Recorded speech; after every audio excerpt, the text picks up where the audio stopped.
تو میرے لیے کیا کہے. وہ جب امام کی انکساری دیکھتا ہے اور امام کے یہ دعائیہ جملے سنتا ہے تو امام سے معافی کہنے پر مجبور ہو جاتا ہے. یہی واقعہ امام حسن کے لیے پیش آتا ہے. شام میں آنے والا شخص اب پتہ نہیں یہ کہاں کا ہے، لیکن جیسے اس نے گالیاں دینا شروع کر دی تو میرے امام نے فرمایا یہ لگتا ہے کہ تو شام سے آیا ہے، تیرا مزاج شامیوں سے ملتا ہے، تیری گالیاں شامیوں سے ملتی ہیں. اور کہا کہ سن دوست، تو بڑے دور سے سفر کر کے آیا ہے، یہاں پہ نیا نیا ہے، اب یہ بتا تو تھکا ہوا ہوگا، گالیاں تو مجھے بعد میں دے دینا، لیکن تو مسافر ہے، اس شہر میں مہمان ہے، اگر کھانا نہیں کھایا تو حسن تجھے کھانا کھلا دے، اگر سونے کے لیے جگہ نہیں تو میرے گھر میں آ کے سو جا، اگر تیرے پاس سواری نہیں میں تجھے سواری دینے کے لیے تیار ہوں، اگر تیرے پاس لباس نہیں میں تیرے بدن پہ لباس پہنانے کے لیے تیار ہوں. کہتا ہے حسن بن علی، جو میں نے سنا تھا وہ اور ہے، جو میں نے دیکھا ہے وہ اور ہے، جو دشمن نے کان بھرے ہوئے ہیں وہ اور چیز ہے، آپ نے اپنے کردار سے ثابت کرنا ہے، جو دیکھنا ہے وہ اور ہے. اب جیسے دیکھا اس کے وجود میں بدلاؤ آ گیا. تو جب انسان کے ذہن میں سوال پیدا ہوتا ہے،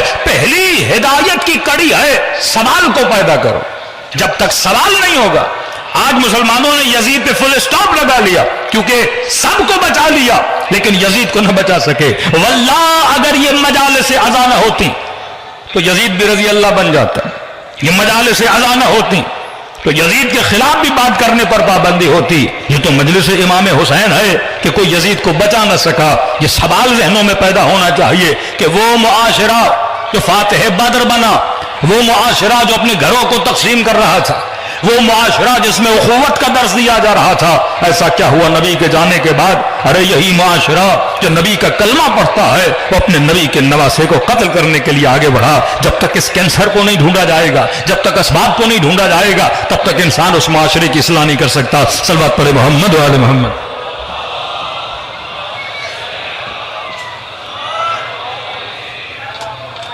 بار دیگر صلوات پڑھے محمد و آل محمد. تو نرز کیا یہ مکتب عقل ہے. آپ خوش نصیب ہیں کہ مکتب عقل کے ماننے والے ہیں. یہاں درس عقل اور حکمت. آپ بڑی آسانی سے کسی بھی اپنے فقہی مسئلے پر لوگوں کو سیٹسفائی کر سکتے ہو، ایون کلام معصومین، احکام معصومین، یہاں تک کہ انتخاب امام. ایک چھوٹا سا مسئلہ کہ یہ بھی ایک خوش نصیبی ہے اس پاکستان میں کہ آج سوال بہت اٹھ رہے ہیں. کئی motivator speaker T V channels پہ آ کر مفتیوں کو لاجواب کر رہے ہیں کیونکہ وہاں کوئی جواب نہیں ہے. مثلا ایک چھوٹا سا سوال کسی موٹیویٹر اسپیکر نے ٹی وی پر کیا، کہا جتنا ستیاناس اسلامی معاشرے کا کیا ہے اس میں سب سے بڑا کردار مولویوں کا ہے. اور یہ سچ ہے. کفر کا فتویٰ مولوی دے، بدعت کا فتویٰ مولوی دے، شرک کا فتویٰ مولوی دے، مسلمان کو مسلمان سے مولوی لڑائے. کہا کہ آپ کا مسجد میں خاموش ہو کے بیٹھ گئے، محراب کا کام یہ ہے کہ لوگوں کی اصلاح کی جائے. موٹیویشن، ریولیشنز، سب سے بڑے قیام یہ کہاں سے ہونے چاہیے؟ یا بندہ دین سے انسپائر ہو یا کسی اور تہذیب سے انسپائر ہو. کمیونزم بڑھا، وہ انسپائریشن دین سے نہیں تھی. لوگ اپنے معاش کے لیے، اچھے نظام کے لیے باہر نکلے. جس بھی ملک میں آپ ایک ریولیوشن دیکھتے ہیں، ایران میں جو ریولیوشن آئی وہ دینی ریولیوشن تھی. اور اس ریولیوشن کے پیچھے کون تھے؟ مفتی تھے یا مولاناز تھے. شیعوں میں تو ہمیں ریولیوشن نظر آتی ہیں اگینسٹ حاکم، اگینسٹ ظالم، فرسودہ نظام کے خلاف. کم از کم آواز اٹھانے والے تو موجود ہیں. آج کے استعمار کے خلاف اگر کوئی صدا بلند کر رہا ہے واقعی وہ مکتب اہل بیت ہے. وہ چاہے 33,000 مسلمان صرف ایک مہینے میں مارے جاتے ہیں فلسطین میں. غیرت مسلمان کہاں ہے؟ قدرت مسلمان کہاں ہے کہ 33,000 لوگوں کو سردی میں کھانا نہیں ان کے پاس، چھتیں نہیں ان کے پاس، چھوٹے چھوٹے بچے ایک ایک باپ نے 4 جنازے اٹھائے ہوئے ہیں. لیکن پوری اسلامی حکومتیں خاموش تماشائی ہیں. یہ اس ذلت پہ ہم کیوں پوچھے؟ کیونکہ امت کے علماء نے قوموں کو استعمار کے خلاف آواز اٹھانے کو کوئی درس نہیں دیا. اور کہا کہ یہ درس ایک ہی مکتب میں نظر آتا ہے، مکتب اہل بیت ہے. جانے بھی دے رہے ہیں, قربانیاں بھی دے رہے ہیں. 2 لاکھ شہید دیے ایران نے. عراق استعمار کے مقابلے میں کھڑا ہوا, لبنان کے شیعہ استعمار کے مقابلے میں کھڑے ہوئے, یمن کے شیعہ استعمار کے مقابلے میں کھڑے ہوئے. یہ عرب اسپرنگ جو چلی ابتدا کہاں سے ہوئی؟ ٹیونس سے ہوئی, پھر لیبیا تک پہنچی, پھر مصر تک پہنچی. لیکن مصر میں اتنا بڑے انقلاب آنے کے بعد پھر اپنی جگہ پہ کھڑے ہو گئے. یہ ریولیوشن کہیں آپ کو کامیاب دکھائی نظر دیتی ہے, وہ یمن میں آپ کو دکھائی دیتی ہے, ایران میں دکھائی دیتی ہے. کیوں؟ کیونکہ مفتیوں نے جب ایک قرآن کی آیت کی غلط تفسیر کر دی کہ اطیعوا اللہ واطیعوا الرسول واولی الامر منکم, اللہ کی اطاعت کرو, رسول کی اطاعت کرو, اور کس کی اطاعت کرو؟ اولی الامر کی اطاعت کرو. اب دیکھیے 2 ہی راستے ہیں, یا اہل بیت یا غیر اہل بیت. آپ نے 4 خلافتوں تک تو نظام چلا لیا. پہلے خلیفہ اولی الامر بنے, دوسرے چلو اولی الامر بنے, تیسرے اولی الامر بنے, علی ابن ابی طالب اولی الامر بنے. 5ویں کا کیا کرو گے؟ چلو حسن علی کے 6 مہینے اولی الامر بنا دیے, 6ٹھے کا کیا کرو گے؟ 7ویں کا کیا کرو گے؟ 8ویں کا کیا کرو گے؟ قاضی شرح نے جو فتویٰ دیا وہ فقہی اعتبار سے فتویٰ تھا. قاضی ایسے فتویٰ نہیں دے سکتا. جو حدیثیں گڑھی گئیں, تو آج کا مفتی منبر پر بیٹھ کر نبی کی حدیث پڑھتا ہے اور انڈائریکٹ یہ ثابت کرنا چاہتا ہے کہ امام حسین کا قیام غلط تھا, کہ رسول خدا نے فرمایا اگر حاکم چاہے کالا حبشی غلام بھی ہو اور اس کے بال کشمش کی طرح ہو جس طرح افریقنز کے بال ہوتے ہیں, وہ چاہے فاسق بھی ہو, تمہیں حق نہیں کہ تم اس کے خلاف قیام کرو. تو کہا کہ اس حدیث کی روشنی میں یزید کیسا بھی تھا, حسین کو قیام نہیں کرنا چاہیے تھا. اپنی بقا کے لیے حاکموں نے جعلی حدیثیں بنائی. اس حدیث میں بھی تعصب کی بو آتی ہے. عرب اور عجم, عرب اور عجم, یہ قتل خلفاء, دوسرے خلیفے کا قتل, تیسرے کا قتل, چوتھے کا قتل. خلیفہ کشی جو مسلمان کے معاشرے میں عام ہوئی, کیوں ہوئی؟ کہ معاشرے میں زیادتیاں شروع ہوئیں, عرب اور عجم کی تفریق شروع ہو گئی. روم فتح کرنے کے لیے چلے, ایران فتح کرنے کے لیے چلے, پھر اتنی کنیزیں, اتنے غلام جب معاشرے میں آئے, پھر جس طرح حکومت سبسڈی دیتی ہے, انہوں نے عرب کی سبسڈی الگ رکھی, عجب کی سبسڈی الگ رکھی, ایک معاشرے میں تفریق پیدا ہوئی. پھر ایسی حدیث جس سے رسول خدا کے عقیدے اور ادب میں توہین نظر آتی ہے کہ نبی نے فرمایا اگر کوئی حاکم کالا حبشی بھی بنے, کیونکہ عرب برداشت نہیں کرتے تھے ہمارے اوپر کوئی افریقن آ کے کھڑا ہو جائے, کیونکہ کالے ان کے غلام ہوتے تھے. پہلی مرتبہ جب رسول نے غلاموں کو ایک صف میں نماز میں بٹھایا, آج مسلمان پڑھے تو صحیح اپنی تاریخ کو, نبی نے کیوں کہا نماز کے بعد مصافحہ کرو, ایک دوسرے کے ساتھ ہاتھ ملاؤ؟ کیونکہ اسلام میں تو آ گئے. اب تصور کریں ایک بندہ گھر میں غلام رہا ہو, جھاڑو دے رہا ہو, کپڑے پوچھ رہا ہو, جب دیکھو تو یہ سر کر کے کھڑا ہو, جب اجازت ہو تو بیٹھے, جب اجازت نہ ہو تو پوری رات کھڑا رہے, اور نبی نے نماز کی صف میں ساتھ لا کے بٹھا دیا. یہ بیٹھ تو گئے لیکن کبھی ہاتھ نہیں ملاتے تھے. تعصب ان کے اندر ابھی بھی تھا. ان اکرمکم عند اللہ اتقاکم, یہ آیتیں کیوں آئی ہیں؟ اللہ نہ قوم دیکھتا ہے, نہ رنگ دیکھتا ہے, نہ نسل دیکھتا ہے, اللہ یہ دیکھتا ہے کہ اس کے وجود میں تقوی زیادہ ہے. تو خواہ نماز کے بعد مصافحہ کرو, ہاتھ ملاؤ. اس کا ہاتھ گندا نہیں ہے. واقعہ مشہور ہے کہ اس نے ہاتھ نہیں ملایا, تو کہا کہ یا رسول اللہ یہ ڈر رہا ہے کہ ہاتھ ملائے کہیں میری غربت اس کو لگ نہ جائے, اور کہیں میں تھوڑی اس کی امیری اس سے لے نہ لوں. اور اسی معاشرے میں یہ رافت و رحمت والے نبی جو پسند نہیں کرتے تھے کسی غلام کے ساتھ. آج بھی آپ چلے جائیں عربوں کے یہاں, آج بھی تعصب موجود ہے. وہ عرب چاہے شیعہ ہو, وہ عرب چاہے اہل سنت کا ہو, تعصب ضرور ہے ان کے اندر. ابھی میں عراق کے ایئرپورٹ سے آ رہا تھا تو لکھا ہوا تھا عرب اور عجم کی لائن ہے. ایک لائن ہوتی ہے عراقیوں کی, وہ بورڈ بھی لگا ہوا, یہ لائن عراقیوں کی ہے. پھر ایک بورڈ لگا ہے یہ لائن عجم اور عرب کی ہے, مطلب وہ عرب جو غیر عراقی ہے, لیکن عرب کو عجم سے الگ کیا گیا ہے. یہی تفریق آپ دیکھتے ہیں, اجمی بولتے ہیں, یہ اجمی ہیں. نبی نے اس معاشرے میں کہ پسند نہیں کرتے تھے کہ یہ کسی غیر عرب کسی غلام کسی کالے رنگ والے کے ساتھ ہاتھ ملائیں. نبی نے اسی معاشرے میں اپنا مؤذن بلال حبشی کو بلایا کہ اب جب تک یہ کالے رنگ والا تجھے بلائے گا نہیں تو مسجد میں آئے گا کیسے؟ پھر گوارا نہیں کرتے تھے کہ بلال کیسے مؤذن بنا. اب کیسے کہیں کہ یا رسول اللہ یہ کالا ہے؟ یہ غلام کہے گا حی علی الصلاۃ حی علی الفلاح تو ہم آئیں گے. تو کہ یا رسول اللہ یہ توتلا ہے، اسے شین بولنا نہیں آتا. جب اذان دیتا تو کہتا ہے اشہد ان لا الہ الا اللہ اشہد ان محمد رسول اللہ. تو کسی ایسے کو رکھیے کم از کم شین تو بولے. تو نبی نے فرمایا بلال کا سین اللہ کی نگاہ میں شین ہے، اللہ اس کے سین کو شین کاؤنٹ کرتا ہے. بلائے گا تمہیں کون؟ بلال بلائے گا. اب ایک طرف نبی کی حدیث کہ اگر کوئی ایسا حاکم آئے جو کالے رنگ کا، مطلب توہین ہے، اگر کوئی کالا بھی آ جائے اور نشانی بتائی اس کے بال کشمش جیسے ہوں، یہ بھی عیب تھا، مطلب ان کے بال نہیں ہوتے، کشمش جیسے بال ہوتے ہیں، اور فاسق بھی ہو لیکن پھر بھی تمہیں حق نہیں، تم اس کے خلاف قیام کرو. اب فتویٰ دے رہا ہے قاضی شریح کہ حسین ابن علی نے قیام کیا کس کے خلاف؟ یزید کے خلاف. یزید کون؟ حاکم. حاکم کون؟ اولی الامر. اور اولی الامر کے خلاف تلوار اٹھانا حرام ہے، جو اٹھائے گا وہ مرتد ہے.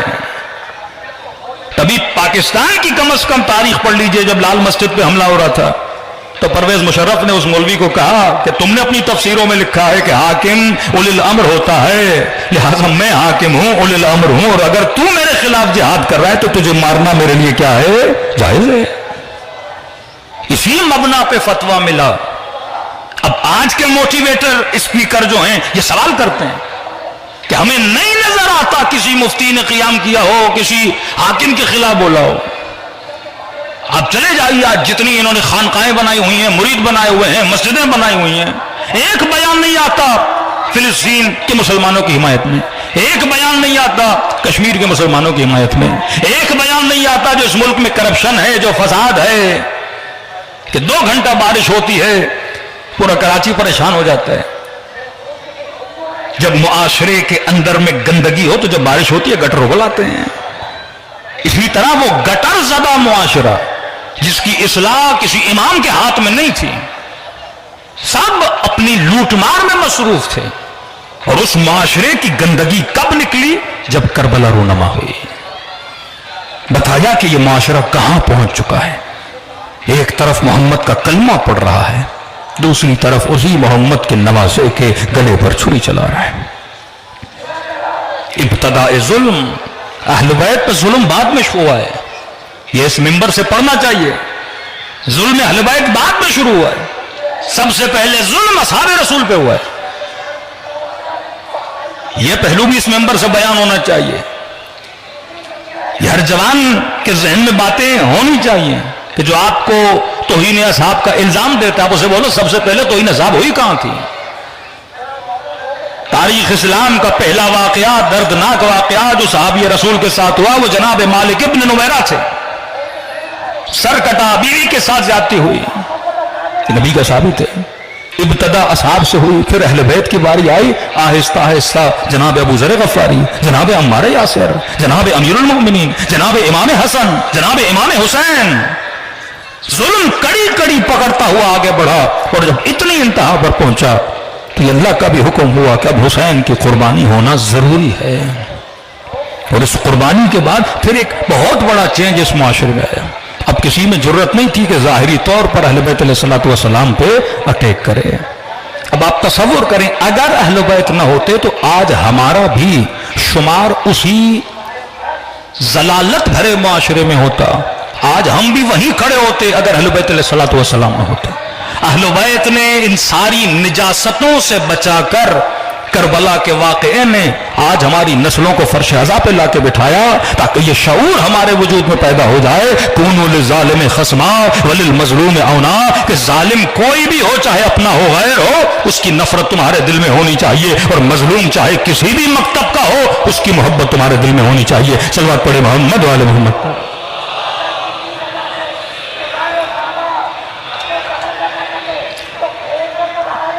ہر چیز کا اظہار انسان 3 طریقوں سے کرتا ہے. یہ تقسیم بندی واقعاً فکر اہل بیت سے انسان کو ملتی ہے جو بھی بیان کروں گا. آپ غم کا اظہار کرنا چاہیں، خوشی کا اظہار کرنا چاہیں تو اظہار ہمیشہ 3 طریقوں سے ہوتا ہے.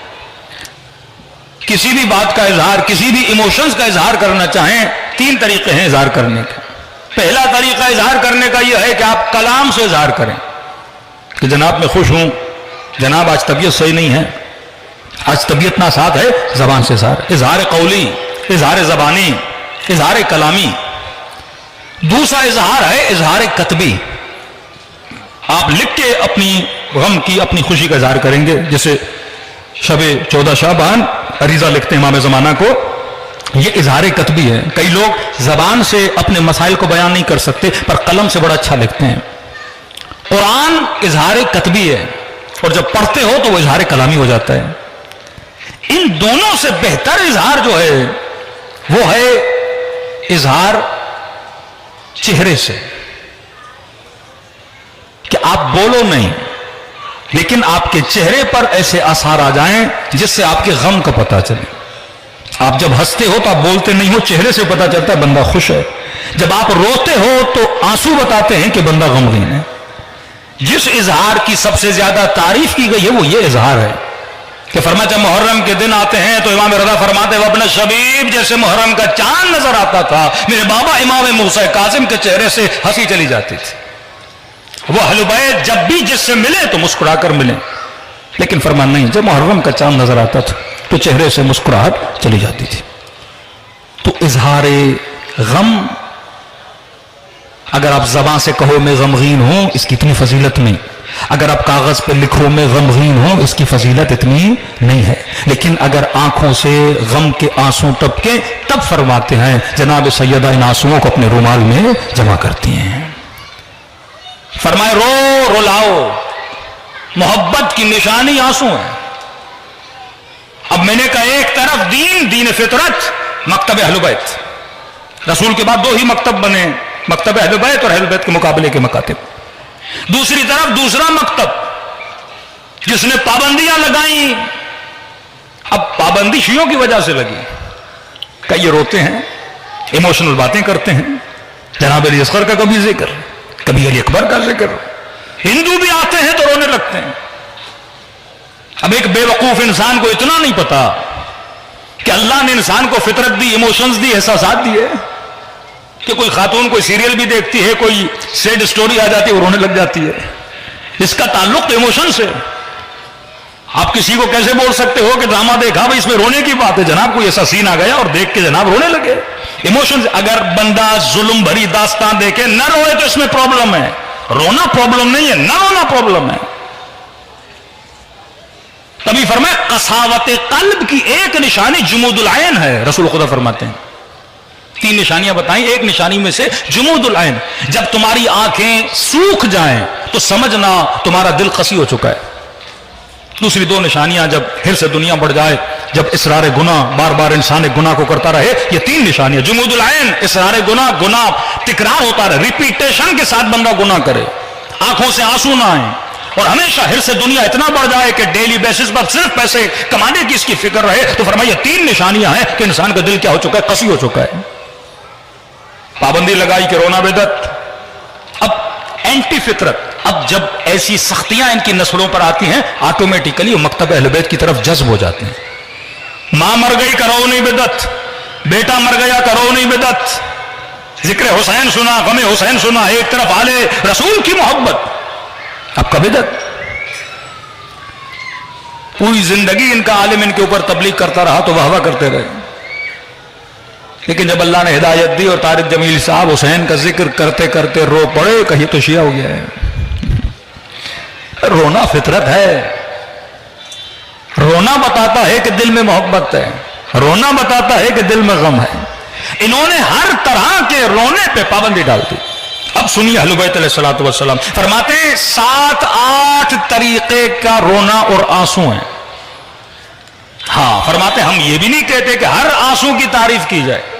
کچھ آنسو ہیں جو قابل تعریف ہیں، کچھ آنسو ہیں جو قابل مذمت ہیں. کہ کون سے آنسو ہیں جو قابل مذمت ہیں اور کون سے آنسو ہیں جو قابل تعریف ہیں. 10 منٹ ہیں، جتنا ہو سکا میں بیان کروں گا. فرمایا پہلا آنسو جو قابل مذمت ہے وہ اشک عجز ہے، عاجزی کے آنسو. کہ جب بندہ لاچار ہو جائے رونے لگے. مثلا کسی حاکم نے آپ کو پکڑ کے جیل میں ڈالا، اب خوف کا آنسو کہیں پھانسی نہ دے، کہیں 6 مہینہ جیل نہ ہو جائے، 2 سال جیل نہ ہو جائے، بندہ رونے لگے. فرمایا یہ ڈرپوک انسان کی نشانی ہے. ان آنسوؤں کی اللہ کی دربار میں کوئی تعریف نہیں ہے. جناب کمیل کو پکڑا نہیں روئے، میں سمے تمار کو پکڑا نہیں روئے، ہانی ابن عروہ کو پکڑا نہیں روئے. کتنی سزائیں ملی لیکن کبھی آنکھوں سے آنسو نہیں بہائے. مسلم ابن عقیل بدن زخمی ہے، پانی پینا چاہتے ہیں، دانت گر گئے جناب مسلم کے، نہیں روئے. دشمن نے حد الامکان کوشش کی کہ ان کی آنکھوں سے آنسو نکالے جائیں، نہیں.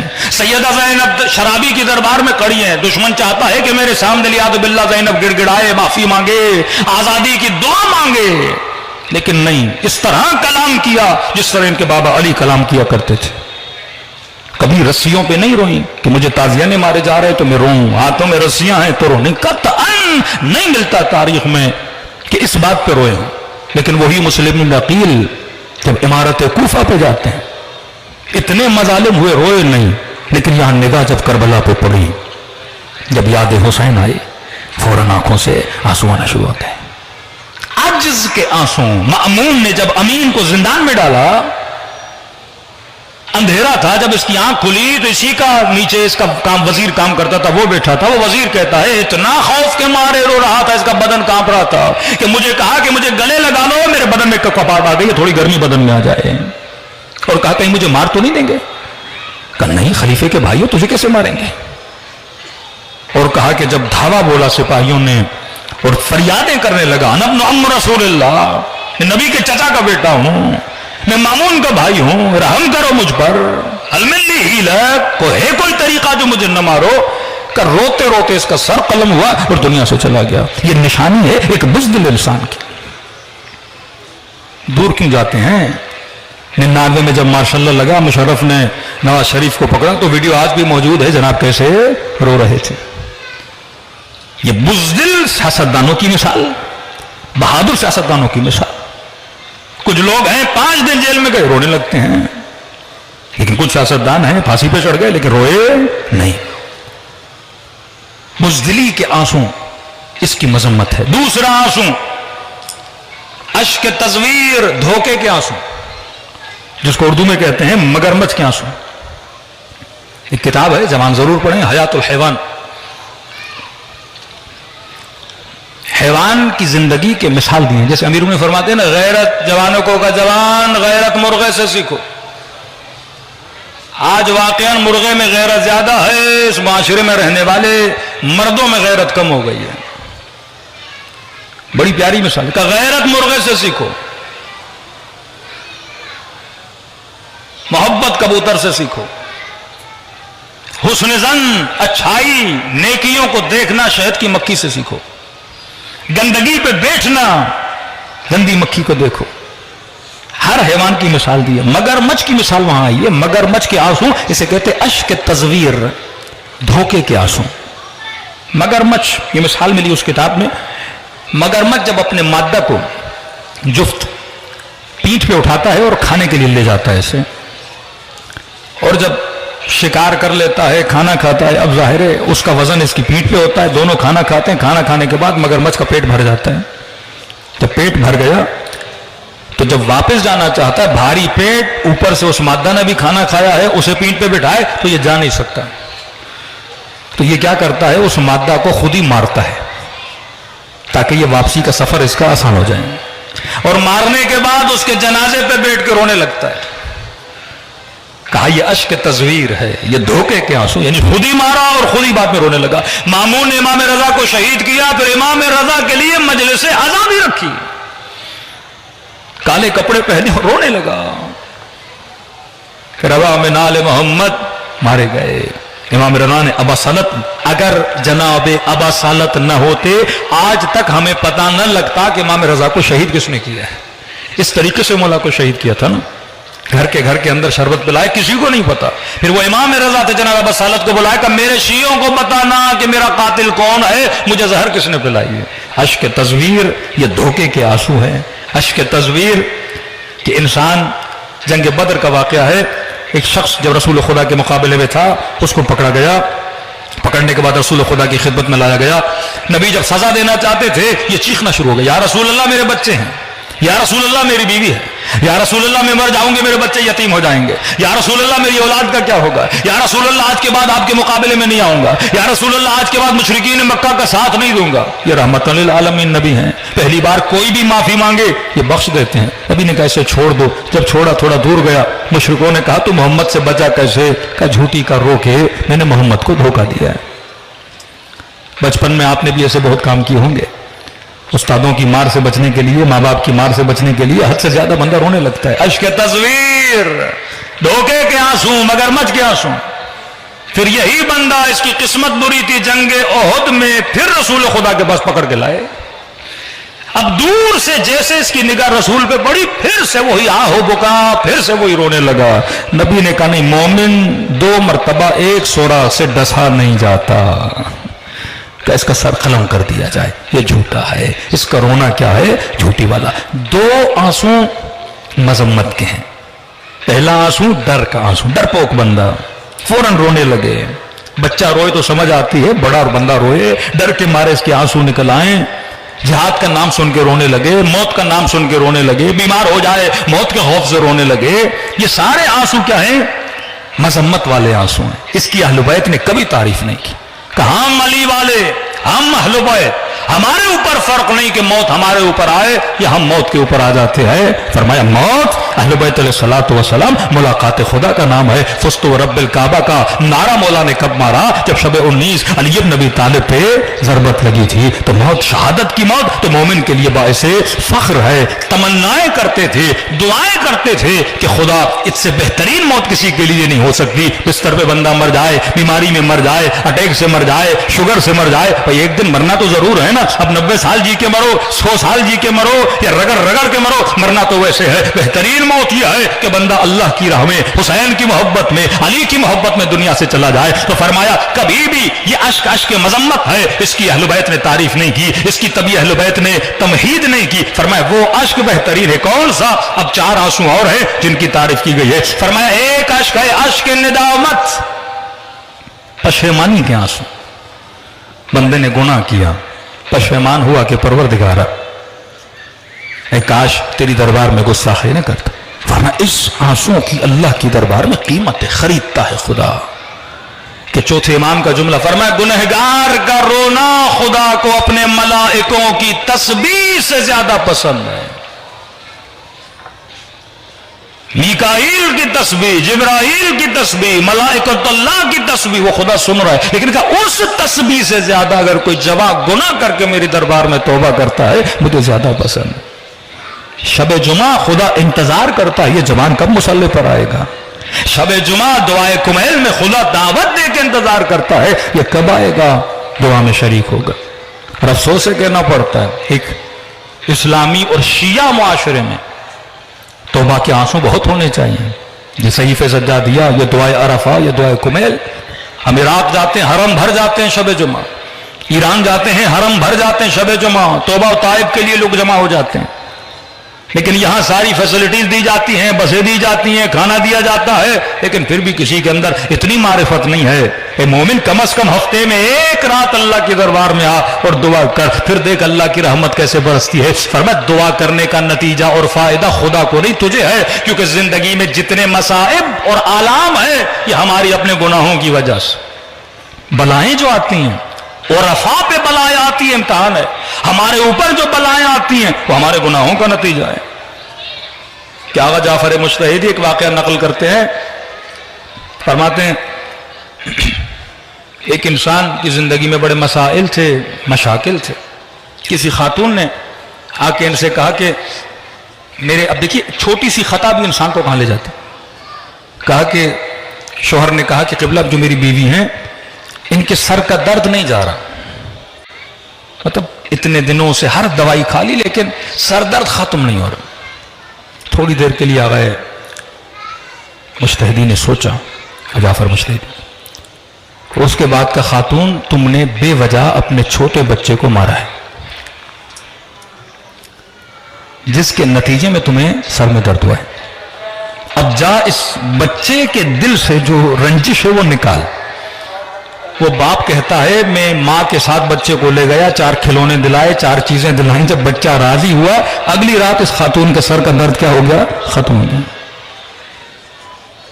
بہت بڑے عالم دین تہران کے فرماتے ہیں مجالس پڑھتا تھا، ہمیشہ جب گھر دیر جاتا تو میں گھر والوں کو بتاتا تھا، اس زمانے میں ٹیلی فون اور یہ چیزیں نہیں تھیں، کہتے ہیں ایک دن مجھے بہت لیٹ ہو گئی، تقریباً رات کے 2:30-3 بج گئے اور میرے بچے پریشان، بیوی گھر میں اکیلی تھی، بچیاں چھوٹی تھیں، وہ اتنے پریشان ہو گئے کہ اللہ جانے کوئی حادثہ نہ ہو گیا ہو، کہیں پہ کوئی مسئلہ نہ پیش آیا ہو، 2:30 رات کے 3 بج گئے، آئے کیوں نہیں؟ کہتے ہیں وہ انہوں نے نہ کھانا کھایا نہ وہ سو پائے، یعنی ایک عجیب ڈپریشن اور ٹینشن میں پوری فیملی، کہ کیا ہوا، کوئی حادثہ کوئی ایکسیڈنٹ تو نہیں ہوا، کہیں سے پتہ بھی نہیں لگ رہا، جناب کہاں ہیں؟ کہتے ہیں میں رات دیر پہنچا، 2:30 بجے 3 بجے، اور پہنچنے کے بعد میں نے فیملی سے ایکسکیوز بھی نہیں کیا کہ میری وجہ سے آپ پریشان ہوئے، میں آپ کو پیغام دے دیتا، میں نے یہ بھی نہیں بتایا مجھے دیر کیوں، کیونکہ تھکا ہوا تھا، سیدھا جا کے میں سو گیا۔ کہتے قبلہ میں سویا، تقریباً 1 مہینے تک میری آنکھ میں تکلیف تھی، اور جب کسی عالم سے پوچھا اس تکلیف کی وجہ کیا ہے، کہ اس کی وجہ یہ ہے کہ تم نے اپنی فیملی کو یہ ڈپریشن، یہ ٹینشن، یہ پریشانی دی، اس کی بلا خدا نے تمہارے اوپر نازل کی۔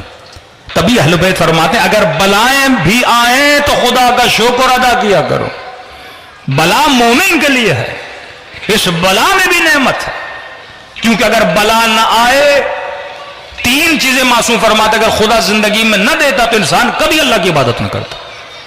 بولا کون سی 3 چیز؟ فرمایا ایک فقر، دوسرا بیماری، تیسرا موت۔ اگر انسان ہمیشہ امیر رہتا ہے اللہ کی ضرورت کیا تھی، ہمیشہ صحت مند تنومند صحیح سالم رہتا اسے اللہ کی کیا ضرورت تھی، اور ہمیشہ زندہ رہتا فرمایا یہ کبھی بھی اللہ کی عبادت نہ کرتا۔ اللہ جان بوجھ کے فقیر بناتا ہے کبھی امیر کو، تاکہ اسے یاد تو آئے کوئی غنی مطلق بھی ہے، کبھی اسے بیماری دیتا ہے، اکڑ والا بندہ، تکبر والا بندہ اچانک ایسی بیماری میں مبتلا ہوتا ہے، ہاسپٹلائز ہو جاتا ہے، فوراً یا غیاث المستغیثین پرچیاں جاتی ہیں، مولانا بیمار ہیں ذرا دعا تو کرائیے۔ اور تیسری موت، بڑے بڑے بندوں کو اللہ کے قریب لے کر آ جاتی ہے۔ تو فرمایا اشک ندامت، پشیمانی کے آنسو یہ اللہ کی دربار میں قابل تعریف ہے۔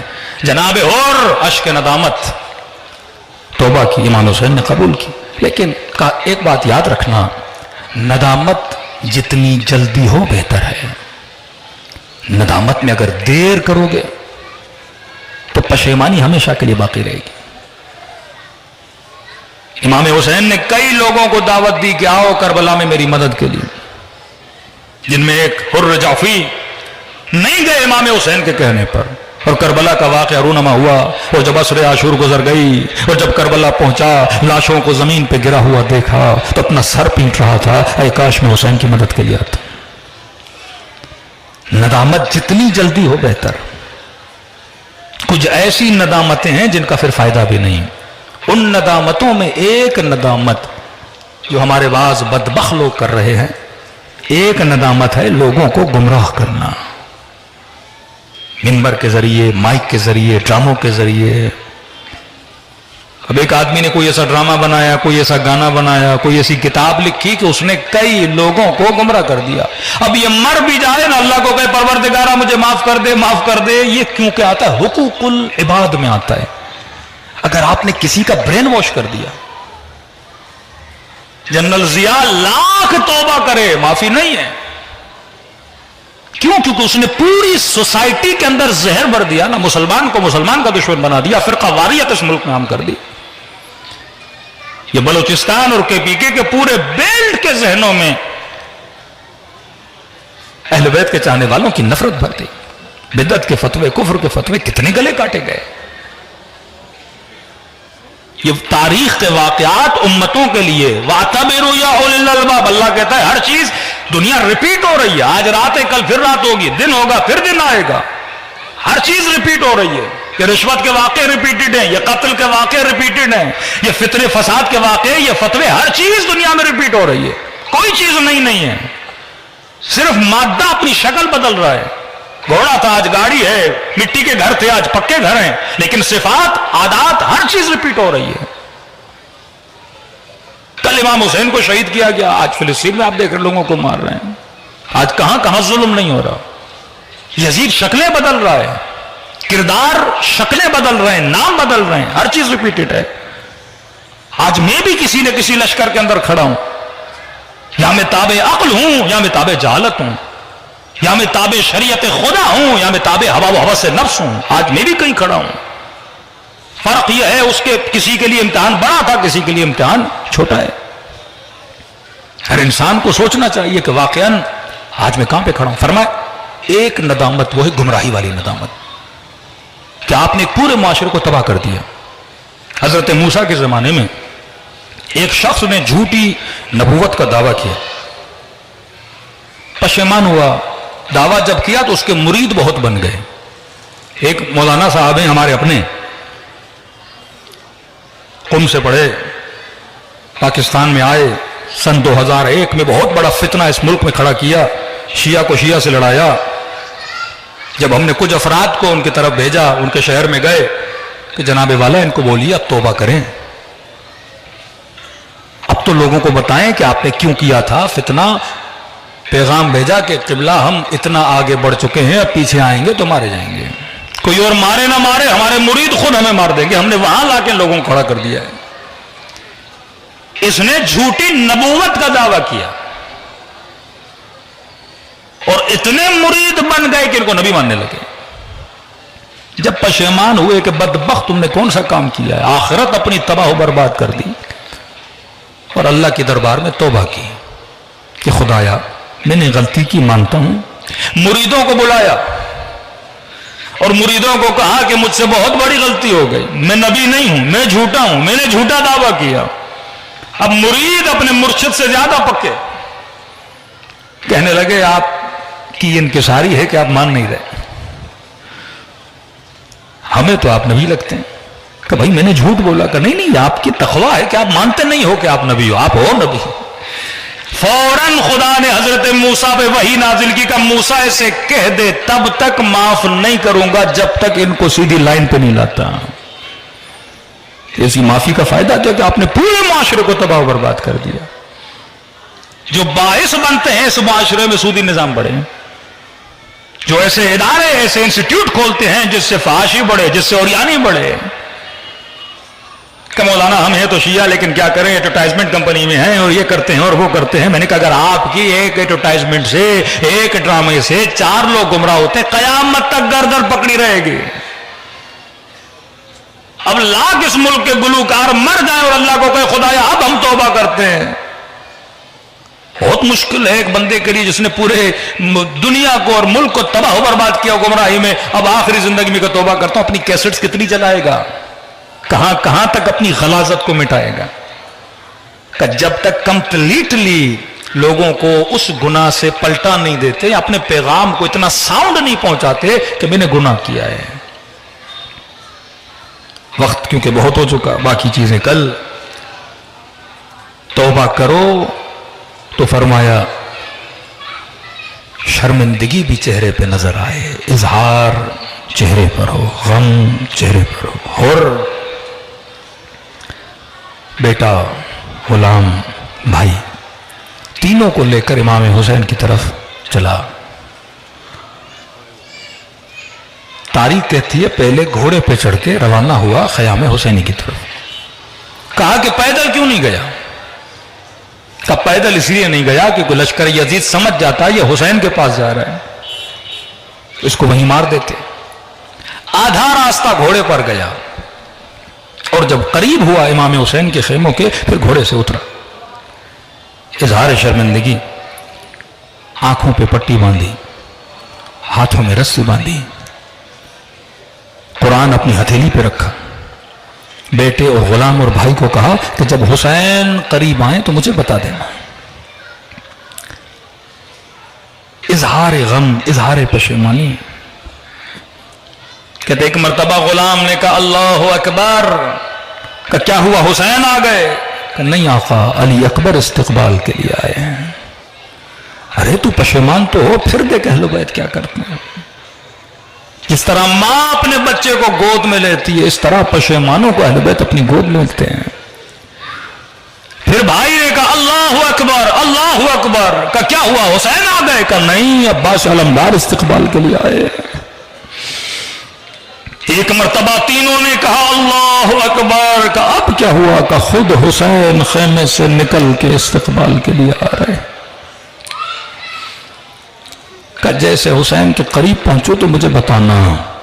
کہ تو یہاں بالکل امام کے روبرو پہنچا، اپنے ہاتھوں سے امام حسین نے اس کے ہاتھوں میں بندھی ہوئی رسیوں کو کھولا اور کہا ہاتھوں پہ رسی کیوں باندھی ہے؟ کہتے مولا کاش یہ ہاتھ کٹ جاتے لجام فرس میں نہ پڑتے۔ اپنے ہاتھوں سے امام نے آنکھوں سے پٹیاں اتاری، اور آنکھوں پہ پٹی کیوں باندھی ہے؟ رو کر کہتا مولا کاش یہ آنکھیں نکل جاتی، اندھا ہو جاتا، کبھی امام کی آنکھوں میں آنکھیں ڈال کے بات نہ کرتا۔ پشیمان تھا۔ امام حسین نے فوراً سینے سے لگایا، جنت کی بشارت دی، بٹھایا، یہ روئے جائے روئے جائے۔ امام حسین تسلیاں دیتے رہے، ہو رونے کی ضرورت نہیں، تجھ میں اور حبیب میں میرے لیے کوئی فرق نہیں ہے۔ اور لیکن تاریخ لکھتی ہے اس کا رونا بند ہی نہیں ہو رہا۔ امام حسین نے کہا اور اتنا رو کیوں رہا ہے؟ کہ مولا اگر اجازت ہو ایک درخواست کرنا چاہتا ہوں تاکہ مجھے تسلی مل جائے، سکون سے اس دنیا سے جاؤں اور نبی کا سامنا کرنا پڑے۔ کہ کیا چاہتے ہو؟ کہ مولا اگر اجازت دیں تو میں علی کی بیٹیوں سے معافی مانگوں، میں زہرا کی بیٹیوں سے معافی مانگوں۔ امام نے فرمایا حر اہل بیت کا گھرانہ ہے، جب حسین نے کہہ دیا کہ معاف کیا تو میری بچوں نے، میری بچیوں نے، میری بہنوں نے بھی معاف کیا۔ کہ مولا جانتا ہوں اخلاق محمد اور آل محمد کو، لیکن کیا کروں، جب تک معافی نہیں مانگوں گا تسلی نہیں ملے گی۔ کہو اتنا اصرار کیوں کر رہے ہو؟ کہ مولا جب آپ کا راستہ روکا تھا مجھے کچھ اماریوں سے، کچھ بیویوں کے رونے کی آوازیں آ رہی تھی، ہور بنا ادب کی وجہ سے۔ یہ ادب انسان کو ہور بنا دیتا ہے۔ بے ادب مسلمان سیکھ ادب ہور سے۔ کہ عباس جا خیموں میں اعلان کر ہرانا چاہتا ہے۔ خیام حسینی کے بیچ میں خاک کربلا پہ بیٹھا، سر سے امامہ اتارا، خاک سر پہ ڈالی اور کہنے لگا اے سیدہ کی بیٹیوں، کائنات کا سب سے بڑا گنہگار معافی مانگنے آیا ہے۔ اخلاق حسین آپ نے دیکھ لیا، اب دیکھو اخلاق سیدہ زینب کیا ہے۔ ہونا محمد سے کہا یہ کون ہے جو آوازیں دے رہا ہے؟ کہ اماں یہ وہی ہے جس نے ماموں کا راستہ روکا تھا، معافی مانگنے آیا ہے۔ کہ بیٹو بڑے ادب سے آگے بڑھنا اور جا کے اس کو زہرا کی بیٹی کا سلام دینا۔ جب یہ رو رہا تھا نا، دونوں بچوں نے ایک جملہ کہا جس سے اور تڑپ گیا۔ پہلا جملہ حسین نے کہا بھائی اور، کہا ماموں اور، زہرا کی بیٹی سلام دیتی ہیں۔ اگلے جملے نے ہور کو تڑپا دیا کہ اماں کہتی ہیں اور زہرا کی بیٹی کہہ رہی ہے میں آج تجھ سے شرمندہ ہوں۔ یہ سننا تھا، تڑپ گیا، ارے مجھ سے کیوں شرمندہ ہیں؟ کہ اور آج تک علی کے در پہ کوئی ایسا مہمان نہیں آیا جو پیاسا واپس جائے۔ آج کھلانے کے لیے کچھ نہیں، آج پلانے کے لیے کچھ نہیں، ایسے کریموں کے در پہ آئے ہو۔ وقت بہت زیادہ ہو چکا ہے، صرف ایک سلام اور زحمت کو تمام کروں، دلوں کو کربلا کی طرف روانہ کریں، سلام کریں اپنے آقا کی مظلومیت۔ السلام علی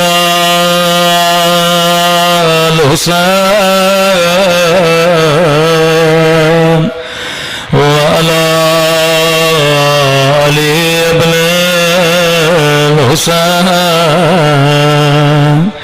وعلی اولاد الحسین وعلی اصحاب الحسین۔ سب مل کے السلام علی الحسین وعلی علی ابن حسین کی صدا گونجنی چاہیے، سب مل کے وعلی اولاد الحسین وعلی اصحابہ سب مل کے السلام علی حسین وعلی علی ابن وعلی اولاد الحسین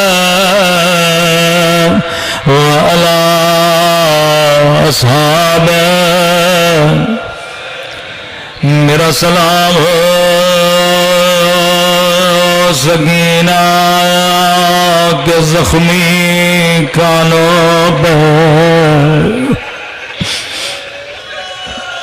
دو سلام امام زمانہ کے زحمت تمام کروں کل انشاءاللہ تفصیل سے مصائب ہوں گے کربلا میں بڑی بڑی مصیبتیں آئیں لیکن سنیں گے امام زمانہ نے کن مناظر کو یاد کر کے سلام کیا ہے فرمایا میرا سلام ہو ان ننے سے رخساروں پہ اگلا جملہ بڑا مصیبت بڑا جملہ ہے میرا سلام ہو ان ننے سے رخساروں پہ جن کا رنگ بدلتا رہا یہ نہیں کہا جن کا رنگ بدل گیا بلکہ بدلتا رہا کبھی شمر کے تماچوں نے رنگ نیلا کیا کبھی ظالم کے تماچوں نے رنگ سیاہ کیا ایک حدیث صحیح بخاری کی حدیث ہے کہ وہ مسلمان جو کہتے شیعہ کیوں روتے ہیں ان کے لیے بیان کر رہا ہوں رسول خدا کی نصیحت فرمایا مسلمانوں کبھی حیوان کو بھی منہ پہ نہ مارا کرو بخاری کی حدیث فرمایا مسلمانوں چہرہ چاہے حیوان کا کیوں نہ ہو چہروں کا احترام کیا کرو کبھی حیوانوں کو منہ پہ چھڑی نہ مارا کرو کبھی حیوانوں کو منہ پہ نہ مارا کرو آئے مسلمان ذرا کربلا 4 سالہ بچی ہے زندان شام ہے جب غسالہ نے غسل دیا تو پیٹھ پہ کال نشان چہرے پہ نیل نشان